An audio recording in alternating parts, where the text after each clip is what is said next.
terkait mata kuliah pengantar lingkungan lahan basah. Sebelumnya dia perkenalkan dulu. Baik, nama Bapak Ahmad Syukri, mengajar di kelas 5B di SDN Sungai Nyaru.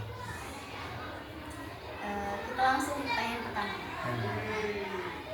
Jadi menurut Bapak, apa manfaat mempelajari matematika dalam konteks lahan basah bagi siswa secara umum? Oke. Nah, jadi untuk manfaat mempelajari matematika di dalam konteks lahan basah ini ada beberapa poin, yaitu meningkatkan pemahaman nyata terhadap konsep matematika, kemudian menumbuhkan kesadaran lingkungan, kemudian melatih keterampilan berpikir kritis dalam pemecahan masalah, kemudian meningkatkan kemampuan sains teknologi dalam matematika SD. Nah, jadi untuk poin pertama itu meningkatkan pemahaman nyata terhadap konsep matematika. Jadi siswa dapat melihat bagaimana matematika itu digunakan dalam memecahkan masalah di dunia nyata, seperti misalnya kayak menghitung luas lahan, volume air, kemudian tingkat erosi. Nah, kemudian untuk menumbuhkan kesadaran lingkungan tadi, dari situ siswa belajar nih bahwa matematika tidak hanya tentang angka gitu. Jadi matematika juga digunakan untuk menjaga dan mengelola lingkungan, termasuk lahan basah bagi kepentingan ekosistem. Nah, kemudian lagi juga tadi poin yang ketiga, melatih keterampilan berpikir kritis. Ya, jadi anak-anak di sini bisa melakukan seperti observasi di lingkungan sekitar sekolah. Kemudian lagi tadi meningkatkan kemampuan teknologi. Nah, jadi pada saat ini kan kita masuk pada abad 21 loh. Nah, di mana di situ ilmu pengetahuan secara relevan dalam pendidikan abad 21. Baik, untuk pertanyaan kedua, bagaimana konsep matematika yang dapat diterapkan di SDN Sungai 5 dalam pemodelan dan pengelolaan lahan basah?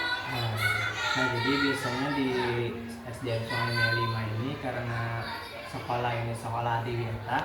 Nah, jadi di sini biasanya anak-anak itu bisa melakukan pengukuran, pengukurannya misalnya mengukur panjang, lebar, dalam kedalaman area lahan basah untuk menentukan luas volume. Di sini ada namanya, di dalam adiwiyata itu kami membuat biopori. Nah, biopori itu dalam adiwiyata itu semua resapan.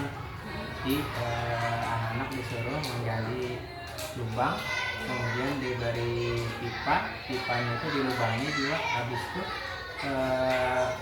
apabila sudah dimasukkan ke dalam tanah, nah nanti setelah itu daun-daun kering dimasukkan ke dalam pipa tadi, kemudian yang dikubur di dalam tanah tadi. Nah, secara kadang langsung karena untuk daun-daun yang kering itu menjadi kompos.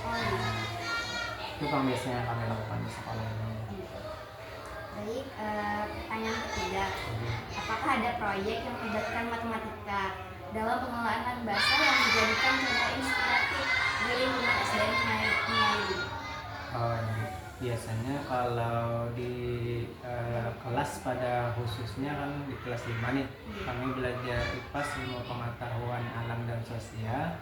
Biasanya kami ada melihat memantau air hujan, misalnya membuat alat ukur curah hujan sederhana, kemudian mencatat data harian dan membuat grafik untuk menganalisis pola curah hujan di daerah sekitar lahan basah atau di lingkungannya. Misalnya anak-anak dalam minggu ini berapa kali curah hujannya turun, itu misalnya dicatat, kemudian didata, kemudian diolah grafiknya. Kan ada di kelas 5 itu matematikanya pembuatan grafik.